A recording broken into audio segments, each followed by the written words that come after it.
دریافت فرمایا کہ حضرت موسیٰ علیہ السلام نے حضور صلی اللہ علیہ وسلم کی امت کی صفات سن کر اس میں شمولیت کی تمنا ایسے ارشاد فرمایا تھا۔ حلیۃ الاولیاء میں ابو نعیم اصفہانی کی روایت ہے، لیکن سب کی سب جھوٹ پر مشتمل ہے۔ امت محمدیہ علیہ السلام کا کوئی بھی فرد کتنا ہی اعلیٰ اور اونچا درجہ پا لے، حتیٰ کہ حضرت ابوبکر رضی اللہ عنہ بھی سیدنا موسیٰ علیہ السلام سے کم ہی تھے۔ رسالت بہت بڑی چیز ہے۔ اللہ کا کسی آدمی کے بارے میں کہنا کہ ان اصطفیتک علی الناس برسالتی و بکلامی، موسیٰ نے آپ کو چن لیا ہے اپنی تمام مخلوق میں دو چیزیں دے کے، ایک تو آپ میرے رسول ہیں اور دوسرے میں نے آپ سے کلام کیا ہے۔ یہ کوئی اور اس میں ان کا شریک نہیں تھا۔ حضرت موسیٰ علیہ السلام جب چاہتے تھے اللہ سے بات براہ راست بغیر کسی فرشتے کے کر لیتے۔ یہ بہت بڑی چیز تھی جو اللہ نے ان پہ انعام فرمایا تھا، اس لیے یہ سب ایسی جھوٹی روایتیں ہیں۔ اچھا ہے اس لیے کہ اب اکثر و بیشتر جھوٹی روایات اور احادیث سنا کے تو امت میں جذباتی رنگ پیدا کیا جاتا ہے۔ اصفہانی رحمۃ اللہ علیہ نے خود اس پہ جرح بھی کی ہے اور انہوں نے اسے ناقابل یقین بھی قرار دیا ہے۔ دوسرا سوال آپ نے کیا ہے کہ حضرت داہیہ رضی اللہ عنہ جو تھے، انہوں نے حضور صلی اللہ علیہ وسلم کی اور انبیاء علیہ السلام کی تصاویر دیکھی تھیں۔ یہ روایات بہت سی ہیں، ابن ساکر وغیرہ نے نقل کی ہیں، لیکن کوئی ایک روایت بھی قابل سند نہیں ہے۔ کوئی ایک روایت بھی ایسی نہیں ہے جس پہ اعتبار کیا جا سکے۔ ایسی بہت سی چیزیں ہوتی ہیں اور کتابوں میں درج ہیں، لیکن بالکل قابل التفات نہیں ہوتی۔ اس وقت دین کا اکثر حصہ جو ہمارے وائز اور پیر اور اس قسم کے لوگ بیان کرتے ہیں، اکثر و بیشتر جھوٹ ہوتا ہے۔ اگر یہی دین ہے تو اللہ تعالیٰ اس سے بچا کر رکھے۔ تحقیق نہیں کرتے، پڑھتے نہیں ہیں، تو پھر کہاں سے وہ بات بیان کریں جو مستند۔ ایک شخص کے دو بیٹے ہیں اور یہی اس کی کل اولاد ہے۔ چاہتے ہیں کہ ایک بیٹے کو عالم دین بنائیں اور کل جائیداد کا 80% دے دیں، جبکہ دوسرے بیٹے کو 20%۔ کہتے ہیں کہ اپنی جائیداد تقسیم کر دوں، معلوم نہیں کہ اولاد میرا خیال رکھے گی بھی یا نہیں، اگر وصیت کر دوں تو کیا معتبر ہوگی۔ تو عزت اللہ صاحب آپ نے جو تحریر فرمایا ہے، دیکھیے کئی درجے ہیں۔ ایک درجہ تو اس کا یہ ہے کہ ان کی زندگی سب چیزیں ٹھیک ہیں، تو اگر یہ 80 اور 20% کریں گے تو یہ ہبہ ہوگا، گفٹ ہوگا، یہ وراثت نہیں بنتی اور یہ کرنا جائز بھی نہیں ہے۔ اپنی زندگی میں اپنے بچوں کو تحفہ دینا، گفٹ دینا، وہ دونوں برابر کی ہونی چاہیے، یعنی جتنا لڑکے کو ملے اتنا ہی لڑکی کو بھی ملے، اور جتنا ایک بیٹے کو ملے دوسرے کو بھی اتنا ملے۔ لیکن یہاں کیس چونکہ دو بیٹوں کا ہے تو اس لیے 80 اور 20% نہیں ہے، بلکہ 50-50% ہے۔ یہ تو ہو سکتا ہے کہ ایک بیٹا جو آپ کی خدمت کرتا ہے یا آپ رہتا ہے یا دوا دارو کا خیال رکھتا ہے، تو اس لیے اسے 1-8% زیادہ کر دینا کہ آخر میرا بھی اس بچے پہ بوجھ ہے، تو 50 اور 49، 51 اور 49 تو ہو سکتا ہے۔ یہ نہیں ہو سکتا کہ 80 اور 20% کر دیا جائے۔ یہ وہ جو 20% ہے نا، اس کے حق میں ظلم ہوگا اور یہ بالکل جائز نہیں۔ دنیاوی جتنے اموال اولاد میں تقسیم کیے جاتے ہیں وہ سب کے سب برابری کی سطح پہ تقسیم کیے جاتے ہیں۔ حضور صلی اللہ علیہ وسلم نے یہی فرمایا تھا۔ دوسری چیز یہ ہو سکتی ہے کہ آپ اس میں سے 33% اپنے لیے الگ کر لیں۔ مثلاً 1,00,000 روپیہ ہے، اب دو بچوں کو بانٹنے کی بجائے 50-50 دینے کے آپ 33 پہ تقسیم کر دیں، تو 33% آپ کا آ گیا، پھر دو بیٹوں کا آ گیا۔ اس میں سے اگر آپ وصیت، یہ یاد رکھیے گا کہ وصیت کے معاملے میں اگر کر رہے ہیں تو پھر آپ یہ کر سکتے ہیں کہ کل 33% اٹھا کے ایک کو دے دیں، وہ کل 33% آپ مسجد بنوا دیں، وہ کل 33% کسی بھی چیز میں آپ خرچ کر دیں، کوئی آپ پہ پرسش نہیں۔ تیسری صورت یہ ہو سکتی ہے کہ آپ یہ کہتے ہیں کہ میرے بعد کہیں بچے آپس میں لڑ نہ پڑیں، ان بہن بھائیوں میں اختلاف ہو جائے، 10 ارب کی پراپرٹی تقسیم کرنی ہے، 1 ارب کی پراپرٹی تقسیم کرنی ہے، تو اپنی زندگی میں ہی وصیت کر دیں کہ بیٹی کا آدھا حصہ ہے، بیٹے کا ڈبل حصہ ہے، بیوی کا اتنا حصہ ہے، 1/6 حصہ ہے، یہ ہے، یہ ہے، یہ ہے، یہ ٹھیک ہے، کیونکہ وہاں پر خطرہ لاحق ہے کہ وفات سے اگلے ہی ہفتے سب کورٹ میں پہنچے ہوئے ہوں، تو ان بہن بھائیوں کو اطمینان دلانے کے لیے سب کے حصے متعین کر دینا یہ ٹھیک ہے۔ اس میں سے اپنا وہ 33% رکھیں گے تو وہ 33% کسی کو بھی دے دیں، یہ کیونکہ یہ وصیت ہے نا ان کی، تو اب وصیت کے نفاذ میں۔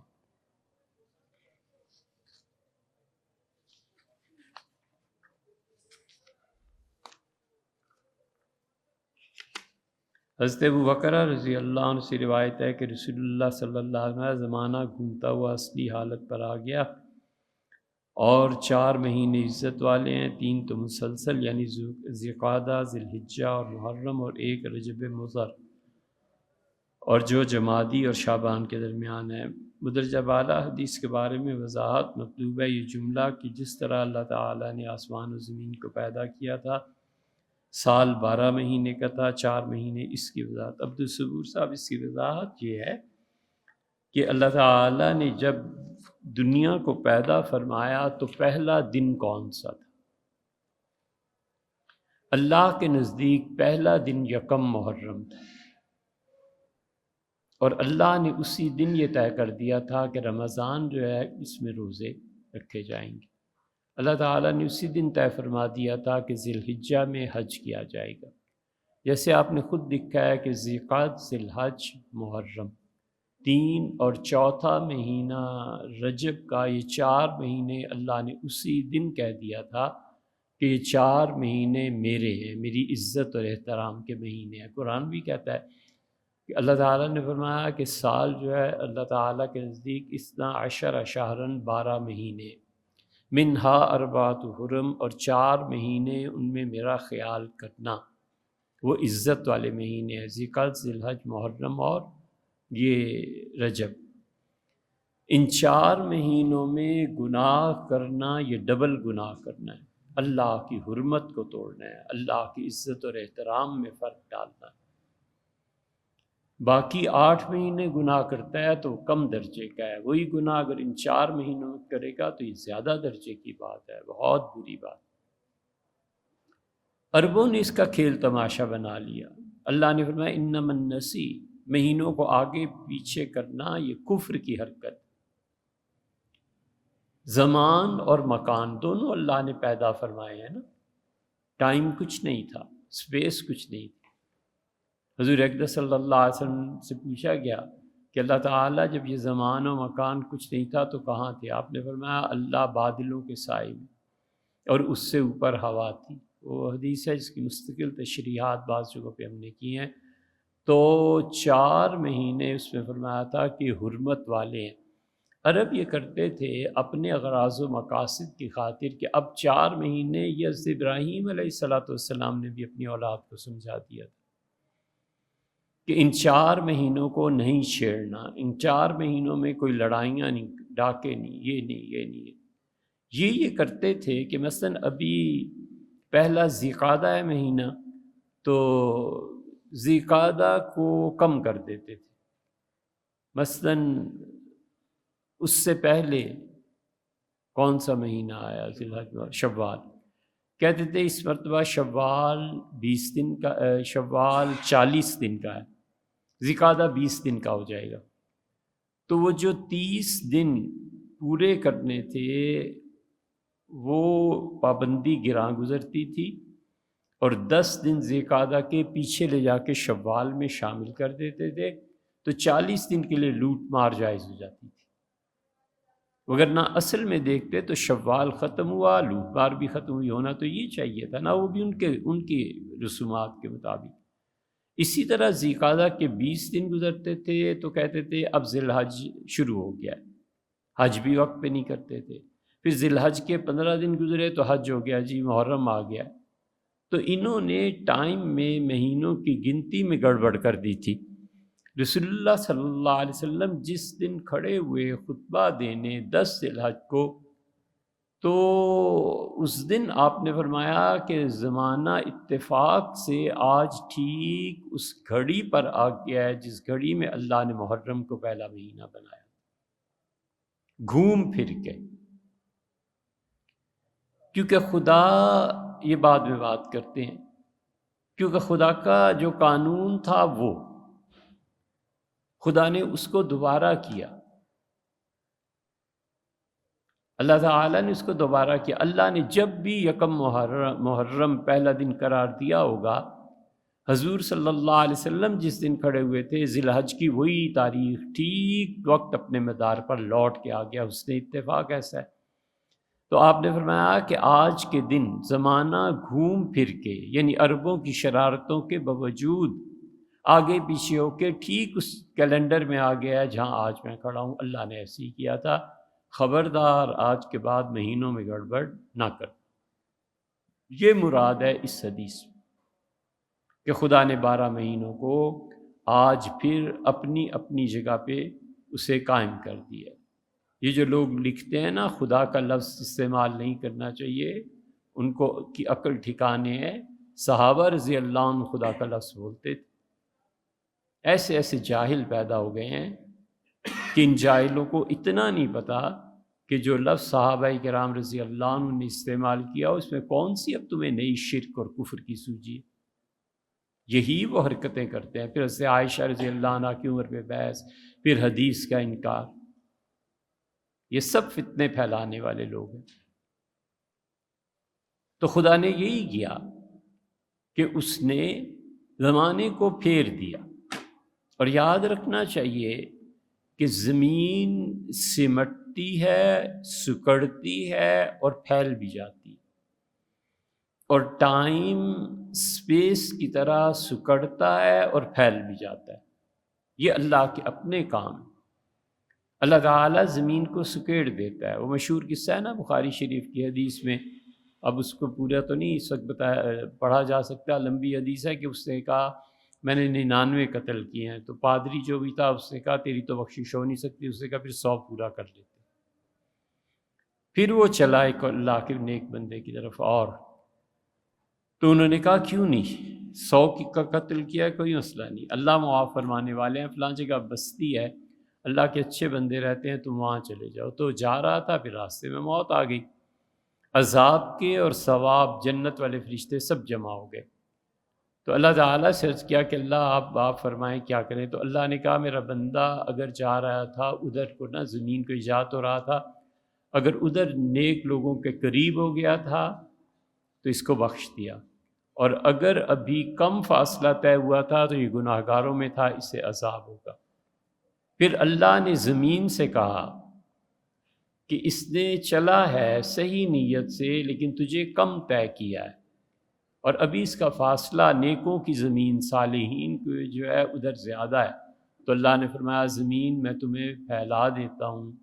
تو اللہ نے زمین کو پھیلایا حتیٰ کہ نیک لوگ اس کے قریب ہو گئے، تو اللہ نے فرمایا ہم نے معاف کیا۔ اسی طرح ٹائم کو بھی اللہ وڈتھ میں، لینتھ میں، یہ جب لینتھ میں آتی ہے نا ٹائم، اور ٹائم کی ڈیفینیشن میں جب یہ ڈوبتا ہے نا ٹائم، تو پھر تھوڑے تھوڑے وقتوں میں بڑے بڑے کام ہو جاتے ہیں۔ اللہ کسی کی عمر میں برکت دیتا ہے، اور وہ آدمی اوپر نماز پڑھ لیجئے، سنیے نماز اوپر پڑھ لیجئے، ہماری گفتگو آپ کو ڈسٹرب کرے۔ تو اللہ جب وقت میں برکت دیتا ہے تو ٹائم جو ہوتا ہے وہ اس میں بہت گہرائی پیدا ہو جاتی ہے۔ ایک آدمی ایک کام 1 سال میں کر لیتا ہے، دوسرے سے اللہ ہفتے میں ہی کرا دیتا ہے۔ انبیاء علیہ الصلوۃ والسلام، نوح علیہ السلام 950 برس اور حضور صلی اللہ علیہ وسلم کی زندگی کے کل 20-23 برس، تو ٹائم میں بھی اور سپیس میں بھی اللہ چاہے جب اسے پھیلا دیتا ہے۔ مستحق کو پیسے دینے کے بعد زکوٰۃ کی نیت کی جا سکتی ہے، یعنی عبداللہ صاحب، مستحق آدمی کو پیسہ دے دینے کے بعد زکوٰۃ کی نیت نہیں کی جا سکتی۔ ایک ہی صورت ہوتی ہے، وہ یہ کہ ہے مستحق، آپ نے پیسہ دے دیا، اب اس نے خرچ کر دیا ہے یا نہیں، تو اس سے پوچھا جا سکتا ہے کہ میں نے آپ کو 1 لاکھ دیا تھا، خرچ ہو گیا؟ اسے نہیں بتایا کہ یہ زکوٰۃ ہے یا کیا، اس کا نہیں کیا، ابھی میرے پاس ہے۔ اب زکوٰۃ کی نیت اگر کر لے تو وہ لاکھ جو ابھی تک محفوظ ہے وہ زکوٰۃ ادا ہوگی، اور اگر اس نے کر دیا خرچ تو پھر زکوٰۃ ادا نہیں ہوگی، نئے سرے یعنی وہ تو ہدیہ ہو گیا، پھر زکوٰۃ دینی پڑے گی۔ ایک صاحب اپنی زکوٰۃ کی رقم ہر مہینے ادارے میں دیتے ہیں، اس ادارے سے جو رسید موصول ہوتی ہے وہ اکاؤنٹس میں دے دیتے ہیں، اور اس ادارے کو زکوٰۃ دینے کی وجہ سے ٹیکس میں کٹوتی ہوتی ہے، ایڈجسٹمنٹ ہوتی ہے، تو کیا اس صورت میں زکوٰۃ ادا ہو جائے گی؟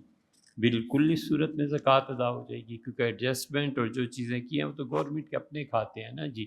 اس آدمی نے جو کچھ کیا ہے اس نے اپنی زکوٰۃ دے دی۔ مسلمانوں کو زکوٰۃ کا پیسہ کیا اس صورت میں دیا جا سکتا ہے کہ اس پہ سود واپسی پہ وصول نہ کیا جائے اور اس ادارے کے کام کرنے والے کو تنخواہ دی جائے؟ یہ اس نیکی کی ضرورت ہی کیا ہے آخر؟ آپ کو کیوں فکر پڑی ہے کہ مسلمانوں کو بغیر سود کے قرض دیا جائے؟ وجہ؟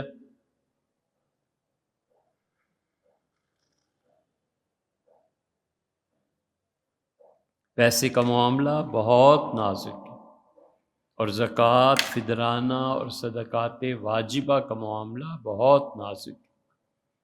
اس ادارے کو بنانے کی ضرورت کیا ہے؟ آپ گورنمنٹ میں گورنمنٹ بنائے نا ایسے ادارے، پھر تو کوئی بات ہے۔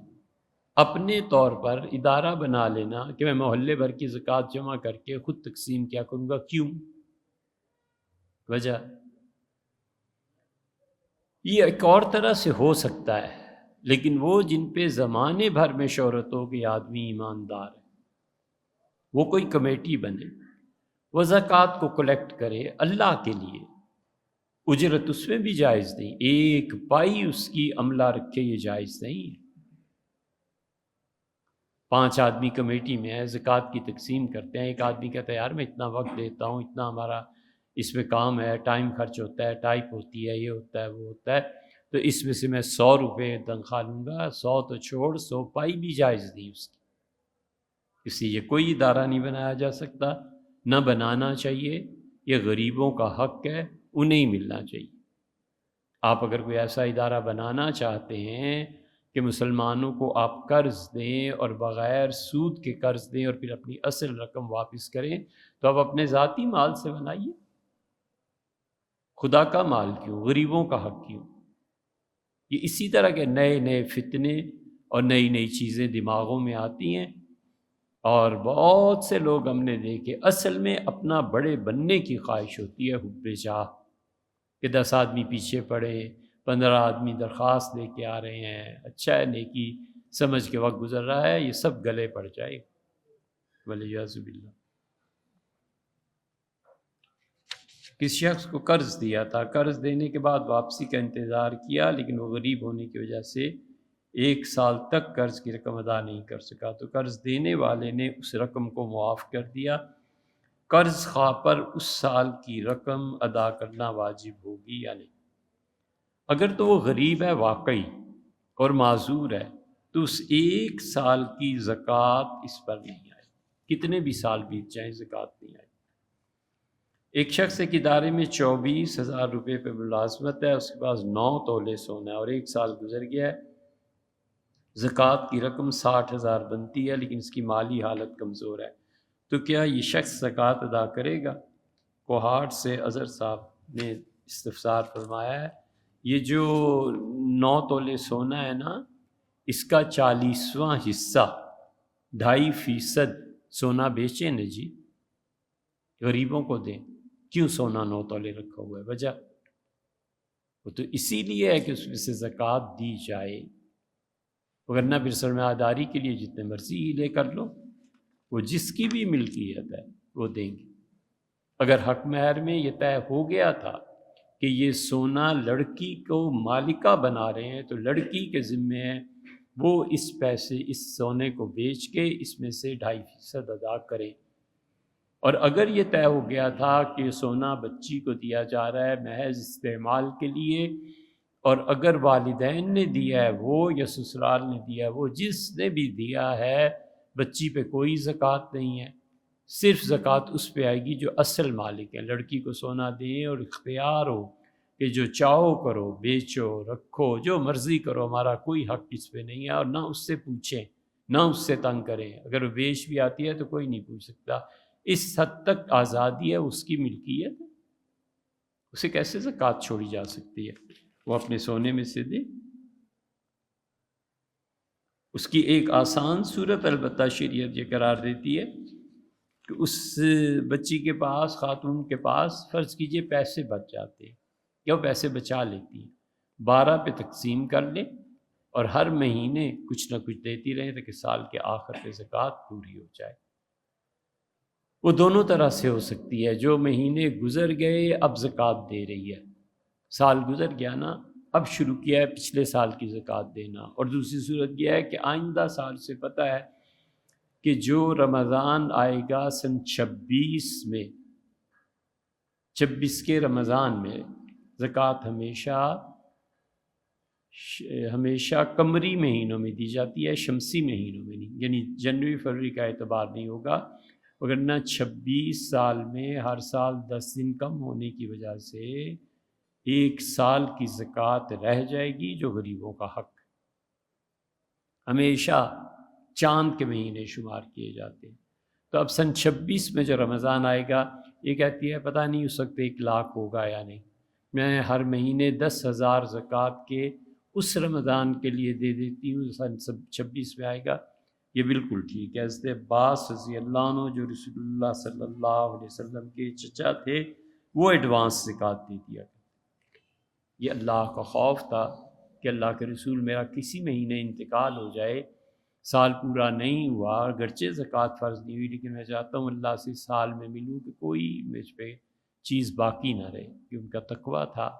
اگلے سال کی زکوٰۃ پہلے ادا کر دیتے تھے اور پھر زکوٰۃ کا دن جو آتا تھا اس پہ حساب کر کے بقیہ ہے تو آدمی اس کو ادا کر دے، 200-400 ہزار جتنا باقی ہے اس کو، اور یا پھر بچ جائے کہ میں نے زیادہ دے دی ہے اور زکوٰۃ کم لگ رہی ہے تو اس پیسے کو اس سے اگلے سال میں ڈال دے۔ نماز جنازہ میں 3 تکبیر یہ ہو چکا بھیا۔ آج کے دور میں کسی کو سنت توڑتے ہوئے دیکھیں تو کیا اس کو سمجھانا چاہیے؟ بھائی مناسب حد تک، جو آپ کا اختیار ہے اس حد تک چھوڑ دینا چاہیے۔ لوگ خام خواہ آگے سے شریعت کی توہین کرتے ہیں اور کفر کا ارتکاب کرتے ہیں، اس لیے اپنی عزت بچانی چاہیے۔ یہ وہ مٹی ہی نہیں ہے جس میں بیج بویا جائے، یہ پتھر ہے سارا، اور اس کی کوشش جو ہے نا وہ بس ہر آدمی کے اپنا اپنا دائرہ کار ہے۔ آب حیات میں پڑھا تھا کہ خضر علیہ السلام، آب حیات کے بارے میں پڑھا تھا، حضرت خضر علیہ السلام نے آب حیات پیا تھا، اس کا ذکر آسمانی کتابوں میں، کچھ معلوم نہیں بھائی، اور نہ کسی کو آب حیات ملتا ہے، اللہ خود زندگی دیتا ہے اور موت بھی۔ بچی کا نام تجویز کرنا ہے، کئی مرتبہ ہو چکی یہ بات بھی۔ دنیا میں کہا جا رہا ہے کہ اگر تعلیم نہ ہو تو دنیا میں تمہاری کوئی قدر نہیں، تو شریعت کے نقطۂ نگاہ سے صحیح تعلیم کا کیا مطلب ہے؟ شریعت کے نقطۂ نگاہ سے صحیح تعلیم کا مقصد اور مطلب یہ ہے کہ جو اس زمانے کی جائز تعلیم ہے جس کے ذریعے معاش ملتا ہے وہ دی جائے، اور بچے کی عمر جتنی جتنی زیادہ ہو رہی ہے اتنا اتنا اسے شرعی احکامات سے واقف کیا جائے، اور بس۔ مثلاً 5ویں کا بچہ ہے، 9 سال 10 سال اس کی عمر ہے، اسے حج کے مسائل پڑھانے کا فائدہ کیا ہے آخر؟ کیوں اسے حج کے مسائل پڑھا رہے ہو؟ خام خواہ وہ جب جوان ہوتا ہے تو اس وقت اسے وہ مسائل پتہ ہونے چاہیے کہ جوانی کے بعد اللہ نے کیا کیا ذمہ داریوں کا تقاضا اس سے کیا۔ جب نکاح کرتا ہے تو نکاح سے پہلے اسے نکاح اور طلاق کے مسائل کا پتہ ہونا چاہیے، اس لیے کہ اس کے لیے اب ضروری ہے طلاق کے مسائل کو پڑھنا کہ کہیں ایسے نہ ہو کہ وہ طلاق کے معاملے میں کچھ گڑبڑ کر دے۔ حج پہ جب جانا ہی نہیں ہے تو کیا اسے مفتی بننا ہے کہ حج کے مسائل پہ اب بحث ہو رہی ہے؟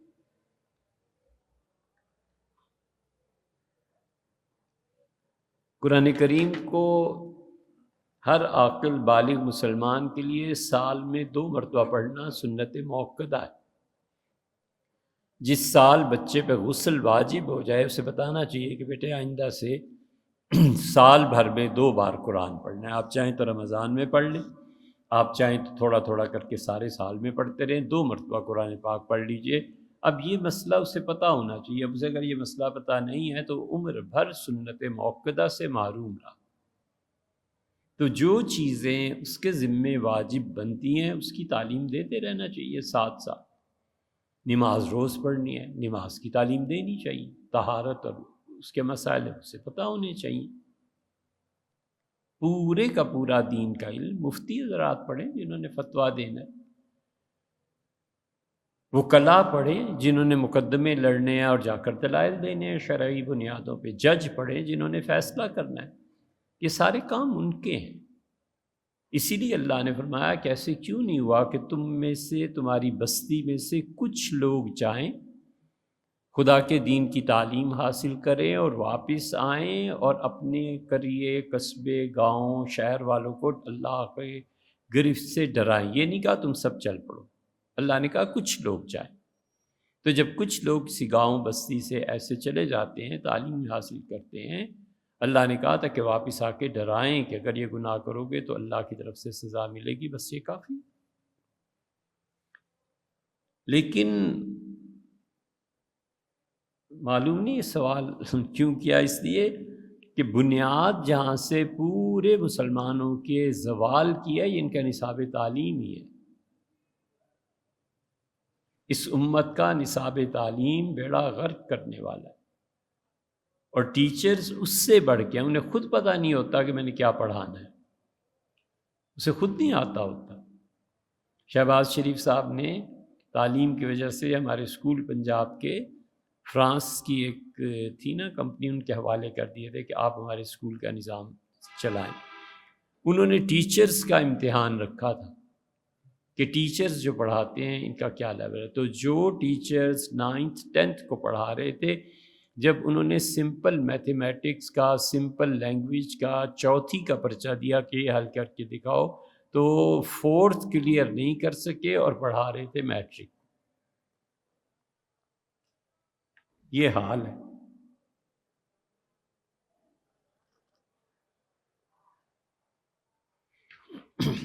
اس لیے سفارش ہے، اور سب سے بڑی چیز جو شیخ سعدی رحمۃ اللہ علیہ نے کہی ہے، انہوں نے پیسہ دیکھا تو فرمایا کہ تو خدا نیست، سونے چاندی پیسے تو خدا نہیں، بلے کم تر از خدا نیست، لیکن سچ پوچھو تو خدا سے کم بھی نہیں ہے۔ تو وہ ہونا چاہیے، چانسلر لگ جائیے، وائس چانسلر لگ جائیے، صدر مملکت، کچھ بھی ہو سکتا ہے۔ 5 بہن بھائی ہیں، وراثت کی جگہ فروخت کی، رقم قسطوں میں وصول کی۔ ایک بہن کو گھر کی تعمیر کے لیے رقم درکار تھی، ہم نے پہلی رقم سے بہن کے گھر کو تعمیر کیا اور باقی جو رقم رہ گئی ہم 2 بھائیوں نے ایک پلاٹ خرید لیا۔ پلاٹ خریدتے وقت نیت یہ تھی کہ رقم محفوظ کر لیں، مگر اس وقت ہماری ایک انویسٹر سے تعمیر کر کے فروخت کرنے کی بات ہوئی، مگر انویسٹر کا ارادہ نہ ہوا۔ اس کے بعد ہم نے پلاٹ کی رقم محفوظ رکھنے کے لیے رہنے دیا پلاٹ کو، تاکہ ہم دونوں بھائی الگ الگ گھر بنائیں۔ اس پلاٹ کو خریدے 1.5 سال ہو گیا، اس کے متعلق زکوٰۃ کیا حکم ہے اور وراثت کی تقسیم کیسی ہوگی؟ تقسیم جب ہو گئی تو میراث کے مال پر تو زکوٰۃ واجب نہیں ہوتی، جو مال وراثت میں آتا ہے اس پہ زکوٰۃ واجب نہیں ہوتی، اور تقسیم کے بعد اگر حصے دار پہلے سے صاحب نصاب ہوگا تو پھر زکوٰۃ واجب ہوگی۔ باقی اموال کے ساتھ میراث سے ملنے والے مال کو بھی زکوٰۃ ادا کرے گا، اور اس مال پہ 1 سال کا گزرنا شرط نہیں، اگر حصے دار جو آپ نے تحریر فرمایا ہے پہلے سے صاحب نصاب نہ ہو، بلکہ میراث کا حصہ ملنے والے دن صاحب نصاب بنا ہے، تو پھر سال گزرنے پر کل اموال پر زکوٰۃ واجب آ جائے گی۔ تو جو صورت آپ نے فرمائی ہے کہ فروخت کر کے نفع کمانے کی نیت سے نہیں خریدا گیا، تو پھر اس کی مالیت پر زکوٰۃ واجب نہیں ہے۔ اور اگر آپ پلاٹ خریدنے سے پہلے صاحب نصاب تھے اور اب آپ کو وراثت کا بھی پیسہ مل گیا، تو اب آپ پر زکوٰۃ اس پلاٹ کے ساتھ واجب ہو جائے گی، 1 سال کی زکوٰۃ اس پلاٹ پر بھی دینی پڑے گی۔